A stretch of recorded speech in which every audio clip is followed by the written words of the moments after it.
Afternoon friend, I hope आप सब अच्छे होंगे और मैं भी अच्छी हूँ। आज मैं आपके साथ एक छोटा सा टॉपिक शेयर करना चाहूँगी जिसका टाइटल है राष्ट्रीय शिक्षा नीति 2020। इस टॉपिक में सबसे पहले हम जानना चाहेंगे कि राष्ट्रीय शिक्षा नीति 2020 क्या है। राष्ट्रीय शिक्षा नीति 2020 भारत की शिक्षा नीति है जिसे भारत सरकार द्वारा 29 जुलाई 2020 को घोषित किया गया और यह नीति अंतरिक्ष वैज्ञानिक के कस्तूरीरंगन की अध्यक्षता में हुई। किन की अध्यक्षता में हुई? के कस्तूरीरंगन की अध्यक्षता में हुई। यह नीति वर्ष 1968 और 1986 के बाद स्वतंत्र भारत की तीसरी शिक्षा नीति है।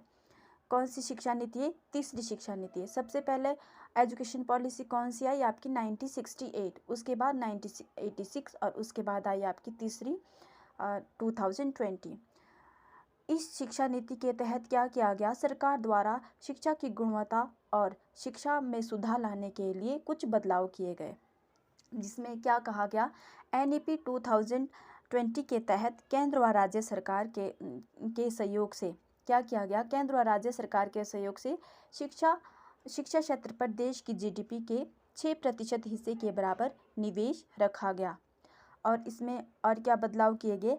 NEP 2020 में कक्षा 5 तक की शिक्षा में मातृभाषा या स्थानीय भाषा को अध्यापन के माध्यम से अपनाने पर बल दिया गया। अर्थात हम कह सकते हैं कि कक्षा 5 तक अध्यापन के लिए मदर टंग का प्रयोग किया जाए, इस पर भारत सरकार द्वारा बल दिया गया। उसके बाद क्या कहा गया?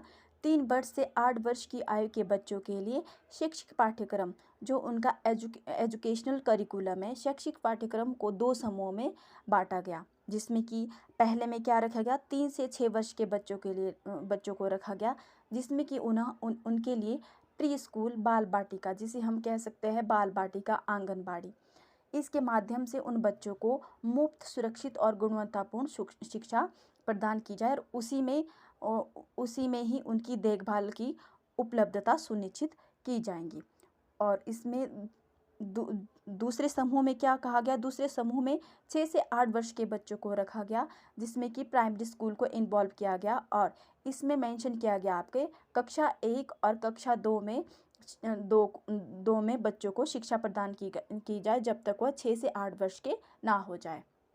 इसके कुछ की पॉइंट्स है, इसे हम नेक्स्ट वीडियो में डिस्कस करेंगे। Thank you. Like and subscribe my channel.